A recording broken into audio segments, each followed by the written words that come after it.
अस्सलाम वालेकुम everyone, I am your instructor Iqra Warsi और आप देख रहे हैं मेरा channel star smart shorthand academy का। मेरी पिछली वीडियो में आपने देखा था एक्सप्लोडेंट्स क्या होते हैं और मेरी आज की इस वीडियो में आप लोग कॉन्टिन्यूएंट्स के बारे में जानेंगे जो कि हमारे नेक्स्ट 8 कॉन्सोनेंट्स होते हैं। चलें देखते हैं।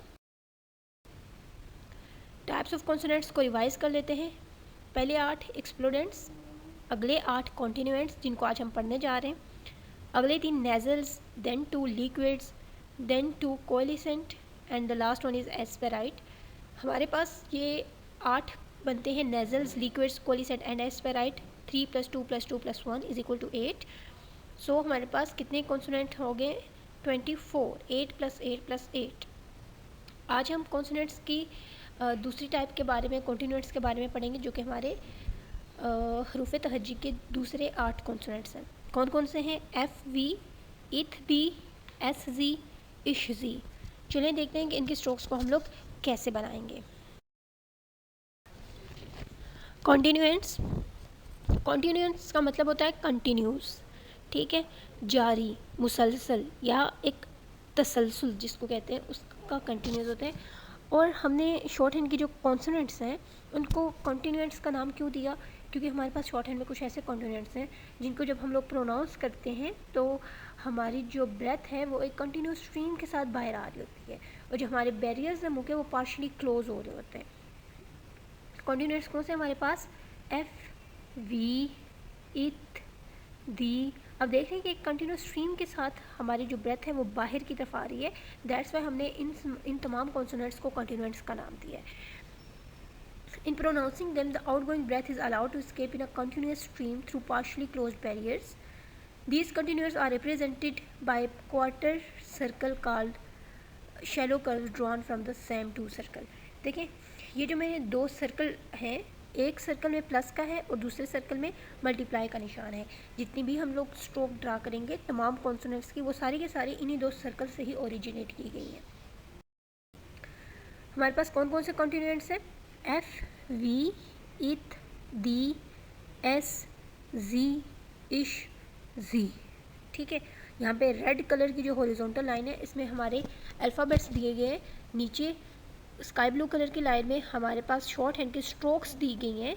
शॉर्ट हैंड के एफ़ को आपने कैसे ड्रा करना है, वी की आपने ज्योमेट्रिकल साइन कैसे बनाना है, इथ का, दी का, एस का, जी का, और उससे नीचे ग्रीन कलर की लाइन में आपकी एब्रीविएशन है कि आपने एफ़ को प्रोनाउंस कैसे करना है। ठीक है, प्रोनाउंसिएशन है, sorry. Name by which the stroke is always called. F को एफ़, वी को वी, इथ को इथ, और ये कैपिटल टी एच को दी से आपने प्रोनाउंस करना है।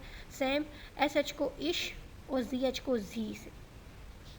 ओरिएंटेशन, आप ऊपर जो स्काई ब्लू कलर की लाइन है उसको भी देखें और नीचे ओरिएंटेशन ऑफ द स्ट्रोक, उस वाले हॉरिजॉन्टल रो को भी चेक करें कि F 45 degree down left to right.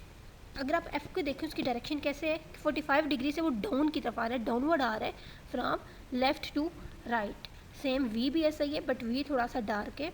इथ क्या कर रहा है, एक ब्रैकेट से बना रहा है, ओपनिंग ब्रेस बना रहा है, और दी भी एक ओपनिंग ब्रेस बना रहा है बट दी एक हैवी साउंड प्रोड्यूस कर रहा है। तो दैट्स वाई इसकी जो स्ट्रोक है वो भी हमने थोड़ी हैवी रखी हुई है। पेंसिल के एक्स्ट्रा प्रेशर से हम लोग इसको ड्रा करते हैं। एस और जी का क्लोजिंग ब्रेस की तरह बना हुआ है, ये 90 डिग्री के साथ डाउन की तरफ आ रही है लेकिन ये एक शैलो कर्व सा बन रहा है। इश और जी की भी इसी तरह ही है।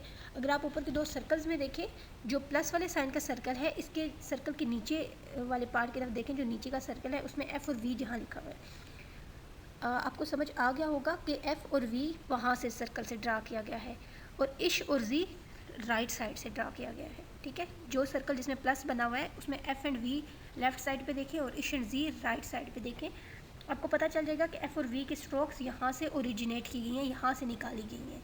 ठीक है, इथ और दी को इस मल्टीप्लाई वाले सर्कल में देखें, लेफ़्ट साइड पे इथ और दी की आ रही हैं, एस और जी की राइट साइड पे आ रही हैं। हम लोगों ने इनमें फ़र्क कैसे करना है? सिर्फ लाइट और डार्क स्ट्रोक से। एक स्ट्रोक को हमने लाइट कर देना है और दूसरी स्ट्रोक को हमने डार्क कर देना है। सेम एज साउंडेड इनमें मैंने नीचे एग्जांपल लिखी हुई है, feet, van, thin, that, sell, zero, shown, player. यहाँ पे एफ़, वी और एस, जी की साउंड्स के साथ आप फेमिलियर हैं। शो, इश की जो है इससे भी आप फेमिलियर हैं। जस्ट प्रैक्टिस एंड प्रोनाउंस इथ, दी, जी और जी। ठीक है, इथ एज साउंडेड इन थिन, ठीक है। थिन में कौन सी साउंड प्रोड्यूस हो रही है, इथ, और दैट में ध धी की साउंड प्रोड्यूस हो रही है। जी और जी में भी देख लें, ज़ीरो, ज़ीरो में कौन सी साउंड प्रोड्यूस हो रही है, जी की, और प्लेयर में जी एच की साउंड प्रोड्यूस हो रही है। यहाँ पे हमारे पास कॉन्टिन्यूअस को लिखने के कुछ रूल्स हैं। रूल नंबर 1 ये है कि आपकी जो स्ट्रोक होगी वो 1/6 ऑफ एन इंच की होगी। स्ट्रोक की आपकी लेंथ हमेशा 1/6 इंच की हो, ना कम हो ना ज़्यादा हो। Strokes are to be written with single inflection of pen. अपने स्ट्रोक को सिंगल इन्फ्लेक्शन के साथ करना है, ठीक है। ये नहीं है कि स्ट्रोक को आप बनाएं, आधा छोड़ दें, फिर उसमें से करें। ये है कि पेंसिल की निब को आपने उठाना नहीं है, कॉपी पर से पेंसिल की निब उठे नहीं, सिंगल इन्फ्लेक्शन के साथ आप उस स्ट्रोक को ड्रा करो। Light curves are to be written with light pressure of pencil. जो लाइट प्रेशर ऑफ पेंसिल से ड्रा की जाएंगी वो लाइट कर्व्स होंगी, ठीक है। जो स्ट्रोक आपने लाइट से करनी है उसमें आपने प्रेशर पेंसिल के ऊपर लाइट सा देना है, और जो हैवी है उनके ऊपर थोड़ा सा हैवी प्रेशर देना है। मीन पेंसिल को ना आपने थोड़ा दबा के लिखना है कि वो थोड़ी थिक स्ट्रोक बन जाए, बट ओवर राइट नहीं करना, आपने उसको इरेज नहीं करना, ठीक है। कोई मॉडिफिकेशन नहीं करनी, आपने उसको सिंगल इन्फ्लेक्शन के साथ लिखना है। अब देखिए इसकी एग्जांपल आगे आएगी। हैवी, ये जो लास्ट वाला हमारा पॉइंट है इसको चेक करें आप। Heavy strokes are to be tapped at the edges and thicken in the middle. जो हम लोग हैवी स्ट्रोक्स बनाएंगे वो हम लोग एजेस से, किनारों से पतली रखेंगे, लेकिन मिड में से हम लोग उसको बहुत हैवी या थोड़ा दबा के रखेंगे। मीन ये कि उसको थोड़ा सा मोटा करेंगे मिड में से। यहाँ पे F की एक प्रैक्टिस शीट है, आपने इसको F को ड्रा करना है। आप इस पेज का प्रिंट आउट भी दे सकते हैं। बाकी ये है कि मैं ये डिस्क्रिप्शन बॉक्स में भी डाल दूँगी, आपको एक्सरसाइज शीट्स प्रोवाइड कर दूँगी। आपने उनके प्रिंट आउट लेने A5 साइज़ पेपर के ऊपर, A4 साइज़ पेपर के ऊपर भी आप ले सकते हैं, और आपने इसकी प्रैक्टिस करनी है।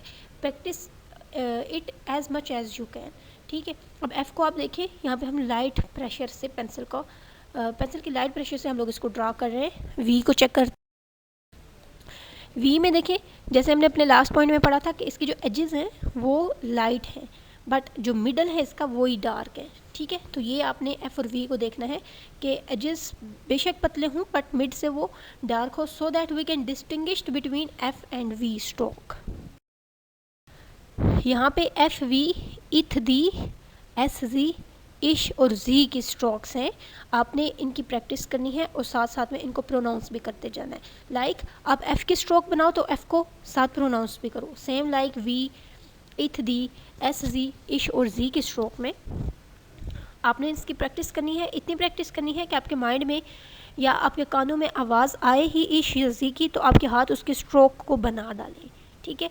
इस हद तक आपने प्रैक्टिस करनी है। और दूसरी बात ये कि आपने अपनी स्पीड का भी रखना है। ये नहीं कि बच्चों की तरह आप 10-10 घंटे लगा के करें। ट्राई करें कि आप थोड़ी स्पीडी स्ट्रोक्स बनाएं और आपके स्ट्रोक्स के एंगल्स बिल्कुल ठीक हों, ठीक है। यहाँ पे जितने भी कॉन्सोनेंट्स हम लोग आज तक पढ़ चुके हैं, एक्सप्लोडर्स और कॉन्टिन्यूएंट्स, उनको मिला के जितनी भी स्ट्रोक्स हमने पढ़ी हैं वो सारी की सारी मैंने लिखी हुई है। उन सब की आपने प्रैक्टिस करनी है। कौन कौन सी स्ट्रोक्स हैं? स्ट्रोक नंबर 1 देखें, ब्लू कलर की हॉरिजॉन्टल लाइन में P, next one is B, P B, T D, J J, K G, F V, इथ दी, S Z, इश Z। फिर दोबारा से वही सीक्वेंस स्टार्ट हो गई है, P B T D, J J, K G, F V, इथ दी, S Z, इश Z। इसको आप प्रिंट आउट ले लें, इसकी आप प्रैक्टिस करें। हमारा आज का लेक्चर अपने अख्ताम को पहुंचा। हमने आज क्या सीखा? हमने आज कॉन्सोनेंट्स की दूसरी टाइप्स कॉन्टिन्यूएंट्स को सीखा। इसको सीखने के बाद आपने इसकी प्रैक्टिस करनी है, और मैं अपनी अगली वीडियो में आपको आखिरी 8 जो कॉन्सोनेंट्स रह गए वो भी सिखा दूंगी। Then finally you will be well aware of all the consonants. Do practice of it as much as you can. तब तक के लिए अल्लाह हाफिज़।